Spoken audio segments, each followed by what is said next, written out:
Good day, everyone. Happy Monday. Kevin is not in his normal location. He's in Houston. You probably don't care about that, but I'm so glad that you're with me today. This is a special chance of a live with Kevin, where I'm going to be turning over the mic to a friend, a colleague, and a really wise man here in a few minutes. But as we're waiting to get to all of that, let me just tell you, I'm glad you're here. And I want you to sit back and get your pen or pencil out, or I suppose perhaps if you're younger than me, start typing notes as you go. But while you're typing, what I'd really like you to do is to say hello. So go into the comment section of whichever platform you're on right now and say hello. Tell us where you're from. I'd really love to know that. I'm guessing there may be some people that show up that I know or that my guest knows, my co-host / guest knows. So please tell us where you're from. Say hello. We'd love to have you do that. And listen, while you're here, what I really want you to do is to imagine that you were joining my guest and I around a table for a cup of coffee. And if we were doing that, and my guest and I, who I will introduce in a second, if he and I were chatting, if you had a question, you would ask it. If you had a comment, you would share it. If you had an idea, you would offer it, right? You would do that naturally because we'd be having a conversation. And that's what I want us to have is a conversation, albeit virtual. And so when we do that, this will be more interesting for us. It'll be more interesting for you, and it'll be more interesting for everyone who watches or listens to this, whether it's live or later. And eventually it will even make for a better podcast episode too. So you can see up over my shoulder that if you didn't know, on one shoulder it says Live with Kevin, on the other shoulder it says Remarkable Leadership Podcast. So this will be an episode of the Remarkable Leadership Podcast. And right now, what I'm going to do is do the countdown for where we will clip everything I've already said for the rest to go on the podcast. So, Marissa, this is for you in 3, 2, 1. If you've been listening to this podcast for a while, you likely know two things. Number one is I have a new book coming out pretty soon, March the 25th. And if you're listening to the podcast, it's already out. And second, that I bring guests on to talk about a big idea, and often their books. Well, today's episode is different because the book that's being talked about is mine, and the questions will be asked by someone else of me. And that special guest is a very special guest. I'll introduce him to you in just a second. Welcome to this very special episode of the Remarkable Leadership Podcast, where we are helping leaders grow personally and professionally to lead more effectively, make a bigger positive difference for their teams, organizations, and the world. If you are listening to this podcast in the future, you could join us live like there are people doing right now. And to do that, all you need to do is find out when they're happening. And the best way to do that is to join our Facebook or LinkedIn groups. Just go to remarkablepodcast.com/Facebook or remarkablepodcast.com/LinkedIn. And when you do that, you'll be hooked up and ready to go, finding out when new episodes are taking place so you can join us. Today's episode is brought to you by my latest book, Flexible Leadership, Navigate Uncertainty and Lead with Confidence. It's time to realize that styles can get in our way and that following our strengths might not always be the best approach. In a world more complex and uncertain than ever, leaders need a new perspective, a new set of tools to create the great results their organizations and team members want and need. That's what Flexible Leadership provides you. You can learn more and order your copy at remarkablepodcast.com/flexible. And with that, I'm going to bring in my guest. Here he is. His name is Jim Huling. And let me tell you a little bit about Jim. First of all, he is an amazing executive coach. He's a globally recognized expert in executive development, over 4 decades of experience helping senior leaders to excel in their roles. As a former CEO of an organization named one of the 25 best companies to work for in America 4 times, he brings a rare blend of real-world leadership, ethical integrity, strategic acumen to every client. Author of the #1 Wall Street Journal best-selling book, The 4 Disciplines of Execution, which has been translated into, I think, 16 languages. Because of that, he's helped an awful lot of leaders and organizations achieve their most critical goals. In 2024, he was named LinkedIn's top executive coaching voice, cementing his role as a trusted thought leader. He's done all sorts of other stuff in his life. I'm going to let all of that go past. I'm just going to say this. I want to tell you about his coaching philosophy and then a little bit about why he's here. His coaching philosophy is rooted in enabling the whole person, supporting executives not only to achieve exceptional business results, but also to thrive in their personal and professional lives. And when I decided to do this pair of interviews where we turned the mic around, the first person I thought of was Jim Huling, for a bunch of reasons. And one of them is I'm honored that he wrote the foreword to this book. So he read it before it was really a finished thing. Jim, I am going to hand, so welcome. I'm going to hand the mic off to you, and I'm going to do my best to answer the questions you've got for us. And this is not a role that you're accustomed to playing, because I have been with you on this podcast many times where you were Obi-Wan Kenobi and I was Luke Skywalker saying, "Please guide me, oh wise one." So I'm really honored to have this role reversal, Kevin, and really honored to be here, and mostly excited about helping to launch what I think is probably going to be the landmark book of 2025 in our country. I mean, all over the world.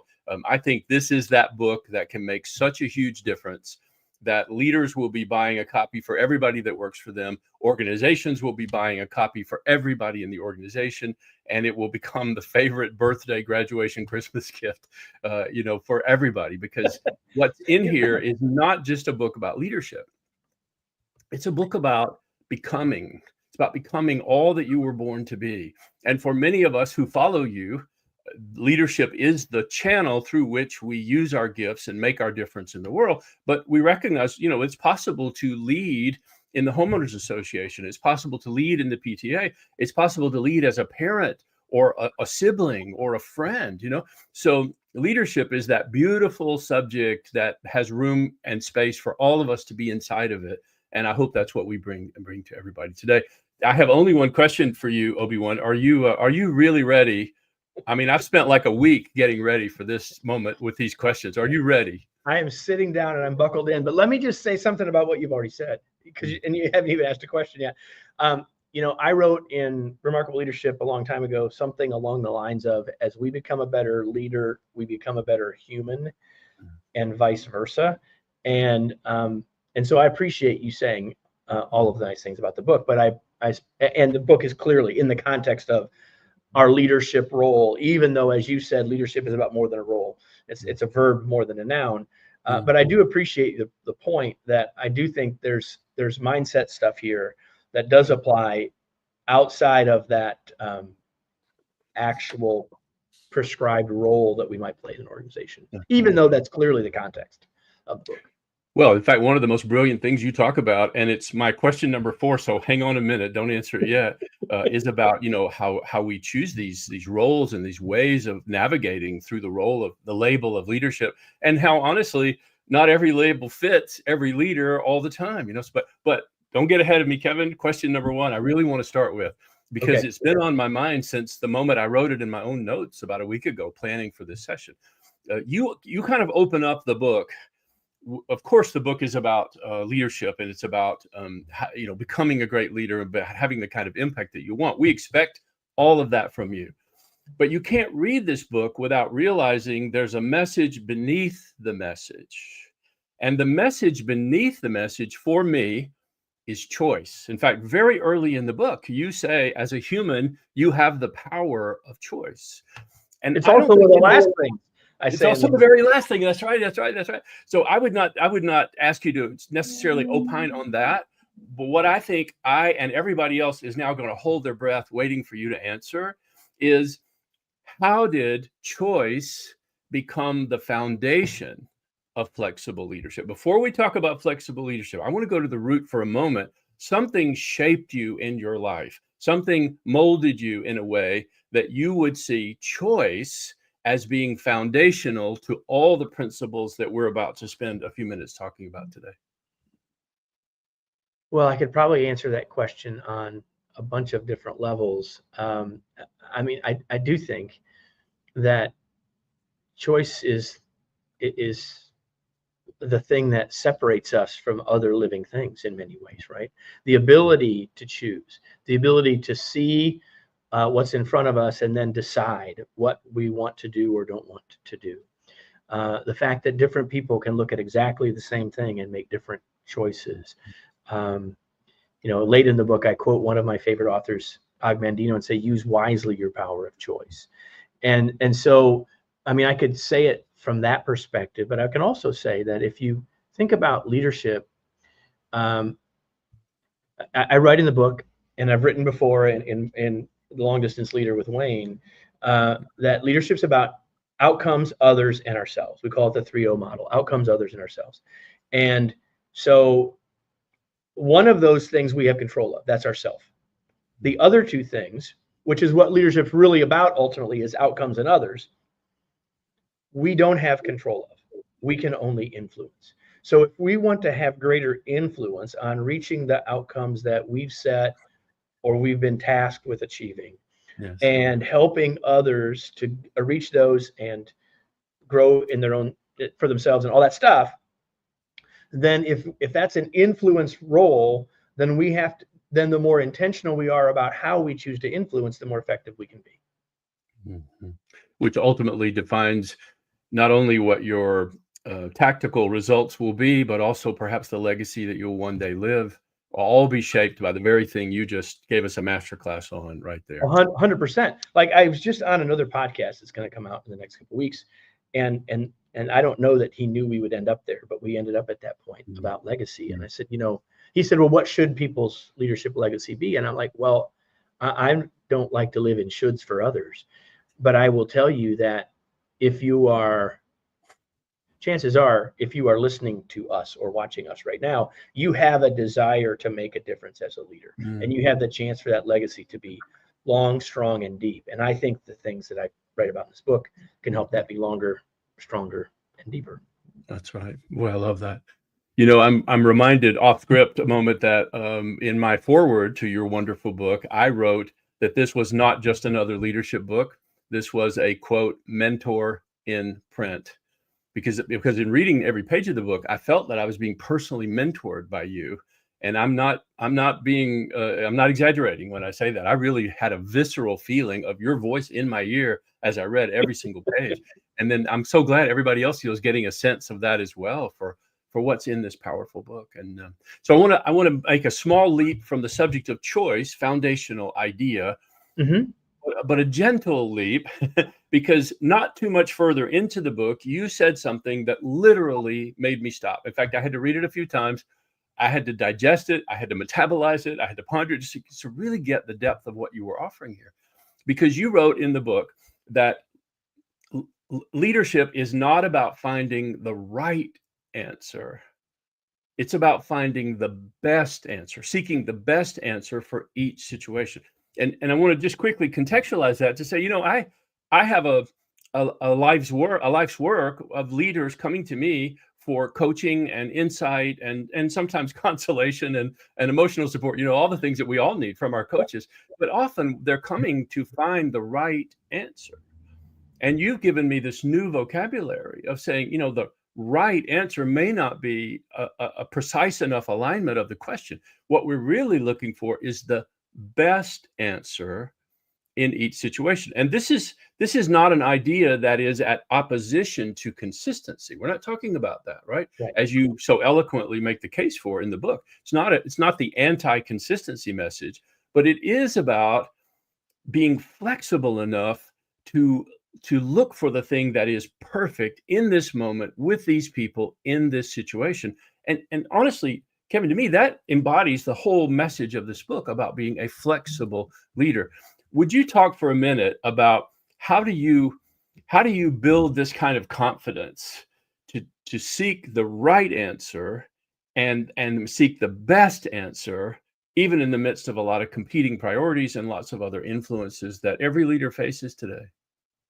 I appreciate you saying that, and I struggled in the book about the words right and best and good, and there's some inconsistencies. When I went back to do the narration of it, I'm like, I wish that was a little different. But that line gets at the point that I'm really wanting to make. And here's the thing. The thing is that as most of us in our positional role as leaders, have been promoted to this spot or promoted multiple times to this spot because we were really good at stuff. And we were probably expert at some stuff. And so we got promoted in part, at least, because we were really smart about stuff and because we made the right choice regularly. And so we get into the role thinking, and this is in the back of our head, right? Like, our job is to come up with the right answer. And we went all through school, right answer. 2 + 2 is 4, right? Battle of Hastings, 1066. Like, that's the extra bonus for you today. That's when the Battle of Hastings took place. But the point is that that's in the back of, I think, most of our heads as leaders. And what I'm suggesting is that once you start to consider context of situation, there isn't likely when you and I were first joining the workplace, and we're of roughly the same age.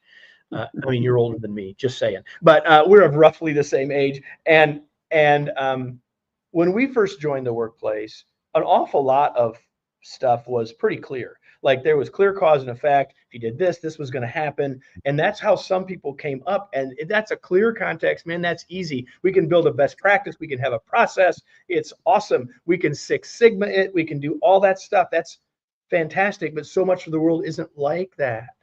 And we're trying to treat it all like that. And we got all this in our head that says that's what we're supposed to do. And that's why I'm trying to make this point that it's not about the right one, like capital R right one. It's about what's the most effective, or what's our best option among maybe several choices in this context. So later in the book, I use the words best and good, right? Like, good is probably good enough. Like, find the one based on the context and go, right? Do that together, and chances are you'll have better success. I love that. And one of the things you really hammer home beautifully in the book is that the ability to do what you just said so eloquently rests on a foundation of trust. You have to be able to trust that you have the ability, you have the insight, you have the experience, you can assimilate all the factors that are floating in front of you in a collage of considerations, and then say, to the best of my ability, this is what we should do next. But you can't even make those words come out of your mouth if you don't trust yourself enough to say, although I'm imperfect, my experience has qualified me for this moment. I'm going to trust my ability to know what's right, and then choose what's best in the way you just said it. And you know what? And we're not going to get it all right because we're imperfect, right? But like, we can make. I don't know where I read this recently, and I wish that I would have been the one that said it. Like, a lot of the decisions we make, we act as if they're a tattoo decision. Like, this is going to last a long time decision. When most decisions are more like getting a haircut or deciding what clothes we're going to wear today. Like, we can change them. Yes. We can try this time, and we can say to the team next week, hey, you know what? Maybe we could have done it differently. Next time, let's try it a different way. I'm not sure we had quite enough context to figure this out, and what do you think we should try next? So it's not just trusting ourselves, which it is for sure. It's also trusting others. And if you don't mind me tacking on just to the end of that, then and trusting the ability of our own teams to extend us the grace to not always get it right, and to not always know what the right next thing is, but to always be honest and transparent that we are doing our best just as they're doing their best. That by itself, if I had a Christmas list, I would now put on it, Kevin and I have a long discussion about the thing we just said, because we could take an hour for that, but I know that's not the point today. But I want to take that for a moment. So trusting yourself, a strong sense of self-identity, the willingness to move forward and do the very best you can in each situation, choosing what's right for that moment and what's best. And now I have to stop you there for a second, because that self-identity, because that's actually one of the potentially things that gets in the way of us in this book, right? Well, that's my next question. That's the next question I want to ask you. Yes. See, I warned you that you would struggle not being the interviewer today. There, you just did it. Everybody's laughing with me. So I've still got the microphone, dear brother. There's a challenging section in the book where you actually confront the tendency we all have to put labels on ourselves, on our roles, on the ways that we do things. And you use all of these examples that are so accepted today. You know your strengths, you know your profile. So you're an ABCDF, you're whatever that means, or in some methods of assessment, you're the bear or the eagle, or you're blue or you're turquoise. But even the ones that are a little bit more commonly used in senior executive sessions, that you're a servant leader is one that I come across a lot, or I'm a coaching style leader. Well, you confront head on the fact, and these are my words, not necessarily yours, that each of those labels, if we put them on, if we allow the label to identify us, it's a little bit like a straitjacket, because the label might serve us in a moment to give other people a shorthand snapshot of who we really are or how we lead. It might, a label can be a useful thing sometimes, but a label can also be constricting, as though we can't get out of that label. Well, gosh, Kevin, I thought you were a coaching style leader. I thought you were a transformational style. So you give us this idea of sometimes you have to reframe, this are your exact words, you have to reframe your own leadership identity in order to meet the needs of your team. So my question is, would you talk a moment about that? And then the bonus question would be, have you ever had to do that? Have you ever had to reframe you're a nationally known figure, published author, you've got an identity. Have you ever had to reframe it in order to be more effective? Yeah. So answer to the second question, 100%, somewhat regularly. And when you write a book called Flexible Leadership, people are going to start reading it, then there's all the more reason. Like, that's reason enough to write it, because now I'm going to be held accountable.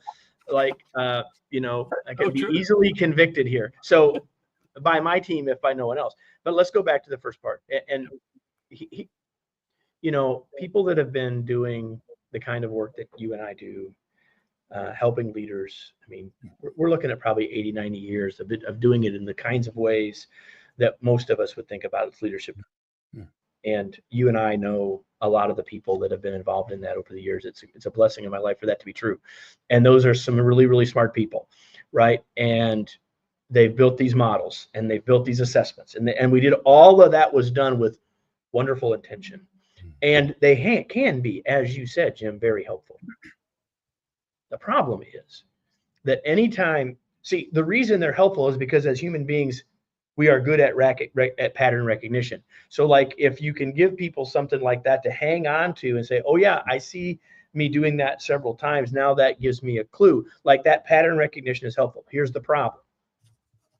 So that I have this strange hobby of collecting tractors, like actual full-size tractors, antiques, most all of them older than me. But I also have a hobby, I suppose, of collecting the toys. I started collecting the toys because they take a lot less space. Mm-hmm. And my original goal was I wanted a toy for all of the ones of the full size. Now, if I was in my office today, I'd probably go grab one of them. So I could show you a toy tractor. Mm-hmm. And it's a model of the real tractor. Wow. Right? It looks like it. It reminds you of it. It gives you clues about it. It's not the real tractor. Like, the model is simplified and is helpful, but it's not the real tractor. And then all of these models, that's exactly what they are. So call it DISC, call it Myers-Briggs, call it strength, call it whatever it is. Like, we're taking a world that's really complex and we're building a model of it so we can literally get our arms around it and see it, which is helpful. But then what people do is they say, okay, well, now they don't just say this is a picture of me, this is me. And so now this is me.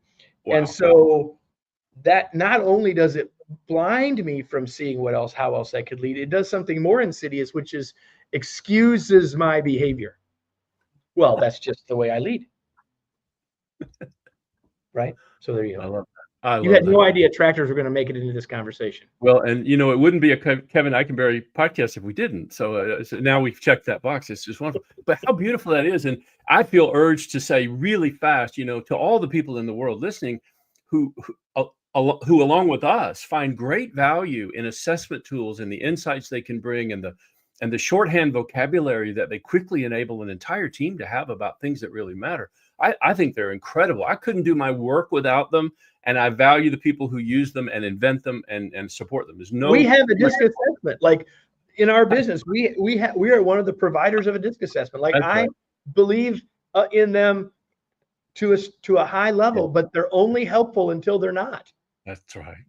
And is it fair to stretch that 1 inch further to say perhaps all labels can eventually become a constricting 100%. mechanism if we let them be our whole identity? So what a 100%. beautiful thing. I've been, everything I've asked you so far has been warming up for this moment.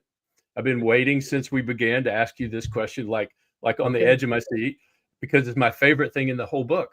And people who will read the book first, if you have nothing else to do, read the foreword, which I wrote, but I referenced it in the foreword as well. But I want to come to the acorn story, and I come to the acorn section of the book with Dr. Covey's words heavy in my head. Dr. Covey said, "Leadership is seeing the greatness in others and enabling them to see it in themselves." And if I got one word or two of that wrong, everybody forgive me, but I got the essence of it right? He's so right. If I can see greatness in you and help you to see that greatness in yourself, you and I can do anything from that starting point. Well, you take the metaphor of the acorn to make this same point, but you make it so beautifully, where you make this point about the acorn. All of its potentiality is released from the moment that it's planted. Look, I got chill bumps on my arms remembering when I read that in this book. It was a powerful line. So my question for you, and this really is the Obi-Wan question, is what advice do you have for leaders who are trying to see the acorns, trying to plant the acorns, trying to harvest and grow the acorns, and it's really hard. It's a hard thing to do today. It's a harder thing to do today than it was 10 years ago. What advice do you have for, and I need this advice, and I'm going to take notes as you answer it, is what do you have for us who are trying to get other people to take that first step in this acorn journey? Yeah. So the first thing is, I think it is harder, especially if you're leading a team that you're not with all the time, right? Which isn't everybody I know, but is many people, at least some of the time, right? So you have less literal interactions. And even if you're interacting with them on a Zoom call, every day, we all know it's not exactly the same. So that's one of the ways it's harder. It's not the only one, but there's noise in the world, and there's lots of other things that people are distracted by, and there's lots of other things that make it hard. But let's go back to like something that people have asked me about or struggled with or sort of used as resistance in a workshop even for the last 30 years. Well, Kevin, you don't got the people I got. Like, this all sounds really good, but I'm talking about Bob over there. Like, a lot of times I'll say at the start of a workshop, like, no one gave this to me in your expectations, but half of you are sitting. The only reason you're in this workshop is you got one you want to fix. Like, if you could tell me how to fix the one, I'd be good. Like, and no one wants to, some people will kind of smile, some people will duck their head, but like, if you've ever led, you you got one. Right. And so there's the real challenging part. Like, how do I see the acorn in that one? And, we are human, and you may not be able to, but I will say a couple of things about that. And number one is who people are not the same as what they do. So the first thing I say to those people is, let's not talk about the person, let's talk about the behavior. What are the behaviors that are the challenges? Because we can coach that, we can talk about that, we can set expectations around that. And I would even go back to the first thing we said, Jim, is that to me, the mental shift here is, it's not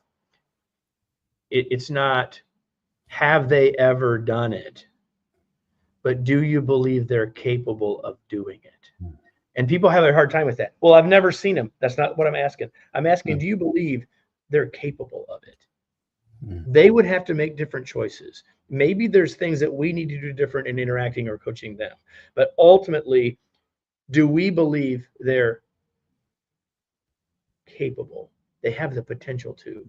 And if we don't believe that, they should really be working for someone else, because we can never coach them. We are not seeing an acorn there, or we're seeing an acorn sitting on the concrete.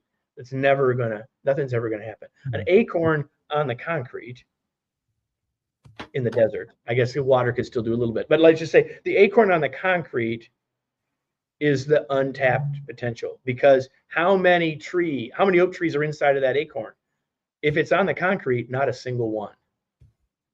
But if we plant it in the soil and we water it and we tend it and we help it, the number of oak trees inside of that planted acorn are innumerable. Wow. That's the difference, right? That's the difference. And so I know it's hard, and I know it can be harder than ever. And I know that you may have someone that even if you've heard what I said, and even if you agree with what I said, you may have a really hard time. Like, I get it, right?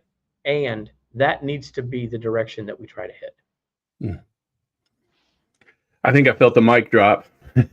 And is it fair if I ask you, you would only do that if you believed in the potential of the acorn? In other words, you would never go to all that trouble to create the environment or offer the teaching or fertilize and water and sunlight. You would never go to all that trouble. You have to start somewhere with believing in the individual and in their potential in order to make the investment even seem like a rational investment.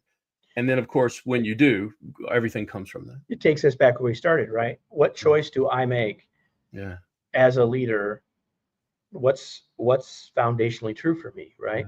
And so the book is laid out as mindset, skill set, habit set. I want everyone to notice that we spent almost the entire time on mindset. And I don't know if that was on purpose by you, but I think it's perfectly appropriate, because if the kinds of things that we've been talking about don't resonate for you as a listener, then, maybe you don't need to buy the book.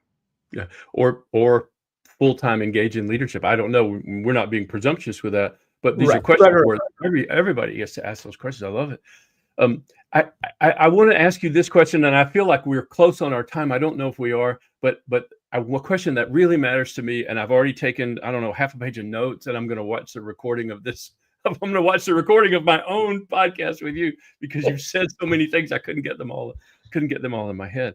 But I have not written as many books as you have. I've written 3 books compared to your.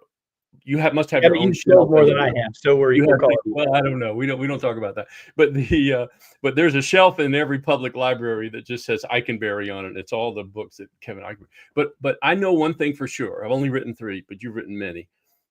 Every time I write a book, every minute in which I'm writing, the book is working on me. So I think I'm writing a book for you, but in some universal way, what's actually happening in addition is the writing of the book is working on me. I'm self-assessing. I'm saying, do I really do this? Are these pretty words, or do I live by these? No. So I know this is a vulnerable question, but you're a transparent and authentic guy. What has writing this book taught you? Well, let me start by saying that someone asked me once a long time ago, and it was after one of my first books, Remarkable Leadership, and they said, so what leadership book has had the most impact on you? And I said, the one I wrote. And they looked at me like I was being arrogant. I said, let me be clear. You did not ask what the best one was. Yes. You asked what's the one that had the most impact on me. And, writing them is for me, just like leading a workshop. It's convicting. It's aspirational. Like, so, I have said, I don't know if I've said this to you, Jim. I have said it to some people, and I think it's in some of the marketing copy for the book, that I believe this is my best work to date. And so I spent a long time, longer than I would have coached someone else to, like, you should have started writing, Kevin. Like, why weren't you writing sooner? But at some level, I think in my procrastination, I was continuing to craft what hopefully is even a better book. So this book has, I think the thing that's done the most for me is continue to convict me, hold the mirror up to me. Are how well are you doing these things, Kevin? How consistently are you being flexible, if that makes sense? Like, how often are you being intentional about this? Would your team see this mindset stuff coming out in my actions? That's the stuff that I ask. That's the stuff I asked a couple of weeks ago when I was narrating it. That was a humbling experience. I mean, it was an interesting experience. I look forward to it. You and I talked about that a while back because you've done that as well. But just the asking myself as I went, okay, that's good. Are you doing it? That I think is my answer to your question. All the time. I'm reminded of this metaphor that a master baker proves the dough before he or she bakes the dough. The dough has to be proven. And maybe I'm stretching those words just a bit, but I think as a metaphor for what you've done, it's perfectly appropriate that whatever time it took, whatever life experience it took, whatever triumphant and devastating experiences you went through in your journey in order to know the things you know that you could put down in words, I'm thankful that you took the time to prove that dough before you baked it and packaged it and put a cover on it and had a podcast about it so that all the rest of us could digest it. I think it is, to intentionally use a punning word, it is a remarkable book. I think it may be probably the best leadership book that will come out in 2025 as you and I are recording this thing. And I think I think everybody who's listening to us should run to their book source and get a copy of it as quickly as they can. I plan to give a copy to all the people I know who are leaders. I plan to give a copy to my coaching clients. I think, Kevin, you have done something truly remarkable. And so on behalf of all of us, I get the privilege to say thank you. Thank you for what you did and for what the time you put into it and the words that you crafted. But mostly, thank you for caring enough about us to take all that you had learned, put it down into a wonderfully, beautifully written package so that we could digest it and assimilate it and translate it into how we lead and how we act as people. I am one of millions probably who will say, I am so grateful for you, and I'm grateful that you wrote this book. Well, Jim, I thank you for that. So what I want to do before we close, I told Jim that I would take the mic back, and so I'm doing that now, and like we would do on any episode. And the first thing I want to do is to say that if you didn't know Jim before now you do. And what you really need to do is make sure that you're connected with him on LinkedIn, which is the best place to be connected with him. It's the place he wants you to be connected with him. If you type in Jim Huling, Huling, in the search bar at LinkedIn, you'll find him. If you're watching, you can see it right here on the screen. There is no one on LinkedIn whose posts I repost or send to someone more than Jim's. He writes every day, and he writes amazingly good stuff. And so, Jim, it's been a pleasure to have you. The question that I have for all of you that are listening is the same question I ask you every single episode, and it's this one. So what are you going to do now? Now, obviously, Jim has said you ought to go buy a book. I'd love for you to go buy a book. I'm going to say a little bit more about that in a second. But the real point of this question is the idea of it doesn't matter what you know, it's only what matters what you do, right? So like, what action will you take as a result of what you heard from us today? And so hopefully whatever that was for you, usually when I'm on the other side of the mic, I've made a list, and sometimes I'll say, hey, maybe you ought to think about this, this, or this. But the reality is whatever matters, whatever stopped you, whatever made you go, whatever you had that thought that in the moment you knew that's what you should take action on, that's what you should take action on. And so whatever those things are, that's the payoff for you in this conversation, is that you are moving on the path to becoming the leader you were born to be because you were here. That's why you came at some level. So I will make a couple of final thoughts. So if you if you're thinking about buying a book, I'm going to humbly ask you to buy 2. And so you can go to Amazon or wherever you buy books and buy 2. I'll tell you why to buy 2 in a sec. But if you go to kevinikenberry.com/buy2, BUY2, there's some really cool bonuses that you get if you do that. I mean, you can get them the other way, but it's way easier to get them this way. Why should you buy 2? Because if you're going to walk through some of these ideas, you'll be more successful if you walk with someone else. So buy 1 and give 1 to a friend, give 1 to a colleague, give 1 to your coach, give 1 to someone that can walk with you and help you, and you can help them. The value that you will get from the book will rise exponentially from that. If you're thinking about wanting to buy them for a larger organization, you can buy 10, kevinikenberry.com/buy10. If you buy 10, you're going to get a bunch of bonuses, including a discussion guide to lead a book club. If you want to do that, I just finished writing that. That'll be ready by the time you're seeing this, or about listening to this on the podcast. And then if you want to buy larger quantities, you want to talk about having me help your organization in a variety of ways. We have all these other bonuses that you get stacked on the more books you buy. All that's is described at kevinikenberry.com/flexible. So listen, everybody, thank you so much for being here. And Jim, I've been looking forward to this ever since you graciously said, yes, you do it, after we had the idea to do it. And so thanks for joining me today and for the time that you invested to prepare for this conversation, and for being my friend. Yes. That is it, everybody. If you enjoyed this, invite someone else to listen. If you enjoyed this and now you're deciding you're going to buy a book, then you might have other people want to listen to this or watch this. We'd love to have you do that. And just like always, we'll be back next week. So make sure that you're subscribed wherever you're watching or listening, so that when next week comes around, it'll show up for you automatically, the next episode of the Remarkable Leadership Podcast. Thanks, everybody.